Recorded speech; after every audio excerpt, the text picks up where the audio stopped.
When was the last time you snooped around your own station's website like a nosy neighbor? Today, we're slipping on the trench coats and fedoras, grabbing a magnifying glass, and playing secret shopper because your website could be committing digital crimes without you even knowing it.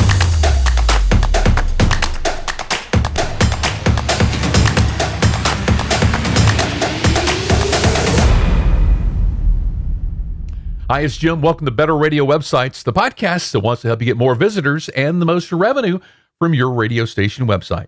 Thank you so much for tuning in this week. And when was the last time you explored your station's website like a first-time visitor? I know that might seem like a difficult task because you're essentially judging your own business, right? And however, if you take the time to do this, you could see that you're missing some key opportunities to improve your overall digital presence. I mean, over time, we all get comfortable with the familiar, clicking the same task, glossing over outdated links, assuming just everything is functional as it should be. Well, that's where the secret shopper approach can be a game changer. We used to have a owner of an oil change business come into the radio station, and he was always looking for someone to secret shop one of his locations, because he wanted to know how well his team was doing. Were they very friendly? Did they greet you? Was everybody timely in what they did? Was the shop clean? That sort of thing. You're evaluating the business from a customer's perspective. And the idea was very, very simple. Just walk through your station's website, pretending like you're someone new. That's what we're trying to get across this week. So whether that's a listener trying to stream the radio station, a business looking to advertise, or a potential hire, all of this perspective reveals real-world usability and sometimes maybe even some hard truths about your website and your business that you don't even know that is out there. Because if you think about it, we've talked about psychology over the past couple of weeks about how people perceive just on the things that they see and experience.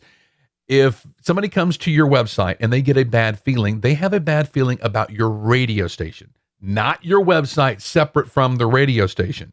So you want to be sure that when you secret shop your website, that everything is checking off every one of the boxes, that it's a proper brand extension of your radio station, because you don't want somebody coming to the website getting kind of a feeling about the website, because that is going to transfer to your radio station and how you do business. And if that's somebody looking to advertise, probably not going to get the best advertising for my dollar by going with this radio station, because they don't even know how to do an advertise with us page very, very well. You see what I'm saying?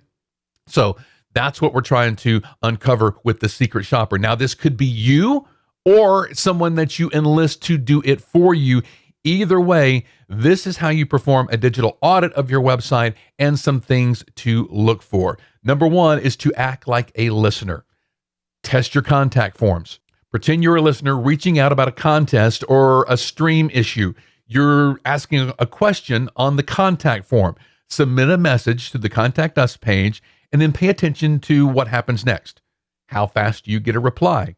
Is the response friendly and helpful? Did the reply land in your inbox or in your spam folder? All of these make a difference because you probably not even thinking about this, all right? A contact form that doesn't work properly, or a reply that feels robotic or delayed, it can feel like, these people probably really don't care about me that much, or don't care that their stream is down, or don't care that I have a question about a contest or anything like that. They probably don't really care about me, or they're probably too busy for me. I probably don't feel like I want to listen to them anymore.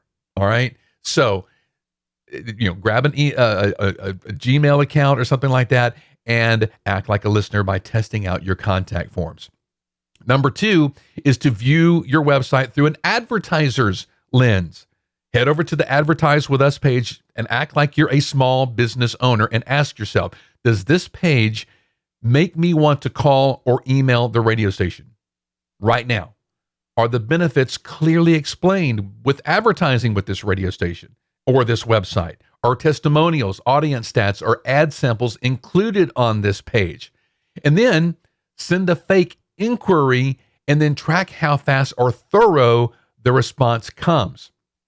If your call to action lacks a punch or clarity, on this page, it may be time to revamp that as well. So yeah, like I say, grab that fake Gmail account or grab a Gmail account or something like that, something that that doesn't give away that you are who you are, and send an inquiry asking about advertising opportunities, and then see how fast somebody replies or if they reply. All right. So this is a big, big deal, as you can see. All right. Number 3 is to participate with the website like a fan. Leave a comment on an article or enter a contest. Was that process simple? Did you receive a confirmation? Were the rules and age restrictions obvious to you? Every digital interaction is a moment to build either trust or to create frustration. So you want to eliminate anything that could be a frustration. And then number 4 is to check in on mobile. Most visitors are using their phones nowadays, so pick up your smartphone and then browse through the website. Does your site load quickly on mobile? Does it look good on the small screen? Can you stream audio without it stopping to navigate around? Can you listen when your phone is locked? Can you listen maybe on your auto device, like CarPlay and Android Auto? Do forms work? Are the images sized correctly? Or are you having to squinch in and zoom in on different things to read things properly on your website? A clunky mobile experience can drive people away in droves. All right. So be sure that you check your website on your mobile device. Number 5 is to try to get hired by your radio station. If your site does have job openings or internships, go through that application process yourself. Use that Gmail account that I mentioned. Is the process clear, functional, responsive? Do applicants get any kind of confirmation or follow-up? This small detail reflects how professional and organized your radio station online appears to the outside world. So all of these boxes have to be checked, and it has to be legit. Number 6 is to verify your social media links. Click on the social icons on your website. Do they lead to active profiles or something that maybe you changed 5 or 6 months ago? Are the posts recent and engaging? Also test how easy it is to share your own site's content on these platforms. Can I share a page or a post or an event or a contest with my social media audience? Be sure that you can do all of those things. Number 7 is to seek out broken links and stale content. Just pretend you're browsing the site like a curious local. Are there outdated event listings, expired contests, broken links? Because a neglected content section can erode trust very, very quickly. Because if you're not paying attention to the website, it's not a big concern for you, so it shouldn't be a big concern for me. Not something that I should visit on a regular basis. Number 8 is to listen to your stream. Does your live stream and your podcast player, are all of these seamless? Is the now playing information correct and accurate? Does the audio start smoothly? Any delays or errors can sour the experience very, very quickly. And then number 9 is to opt in like a super fan. Test your newsletter sign up, push notifications, app download links. Do all of these work smoothly? Is there any follow-up communication after signing up for your newsletter? Are you encouraging repeat visits to each one of these places around your website? Number 10 is evaluate the calls to action. Imagine you're just killing time on your phone, and are the main sections like listen live, advertise with us, download our app, any big call to action that you're wanting people to do immediately when they come to your website? Are these easy to spot? Are they easy to click on? Or are they getting buried in the clutter? All right. So you want to evaluate the main things that you want people to do whenever they come to your website.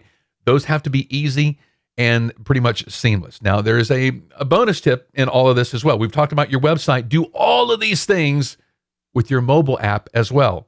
Install it on a fresh device, preferably not one that you're familiar with. So if you carry around an iPhone every day, grab an Android and poke around on that and make sure that everything is seamless on there. Try to listen to a stream, clicking on banner ads, entering a contest, browsing events. Is everything intuitive, fast, and frustration-free? Because a confusing app can reflect poorly on your station's brand, just like your website. Even if your on-air product is stellar, these online brands, when done poorly, can reflect poorly on your radio station. So hopefully you can make this a habit, not just a one-time thing. I'm going to do it once this year and then forget about it. Every insight you uncover, good or bad, during this should be a to-do list item. Prioritize fixes that improve usability and increase listener satisfaction. Don't wait until there's a complaint. That's the main thing, all right? Because if there is one complaint, as you know, people who call the radio station, where what was like 1% of 1% of the population is going to call a radio station. Well, 1% of 1% are going to issue a complaint. That means so many, a large percentage have already seen this issue and just haven't complained about it. All right. So a quarterly self-audit helps you stay ahead of the curve. If you want to do it once a month, that would be even better. It just shows that your station values its online audience as much as its on-air audience. All right. Treat your digital presence like it's a storefront.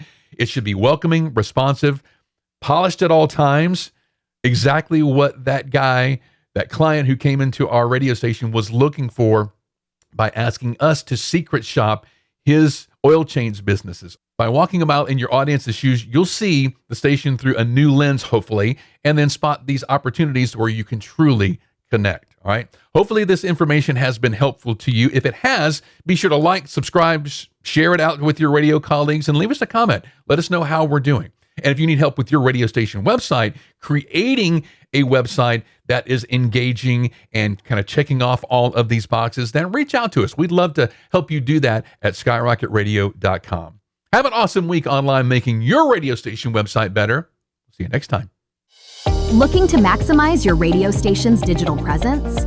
Skyrocket Radio delivers custom websites and mobile apps built exclusively for radio stations by radio professionals. Our websites engage listeners and drive revenue, while the integrated apps keep your audience connected wherever they are. It's a complete digital solution designed to boost your station's reach and ad sales. To take your station's online experience to the next level, visit skyrocketradio.com.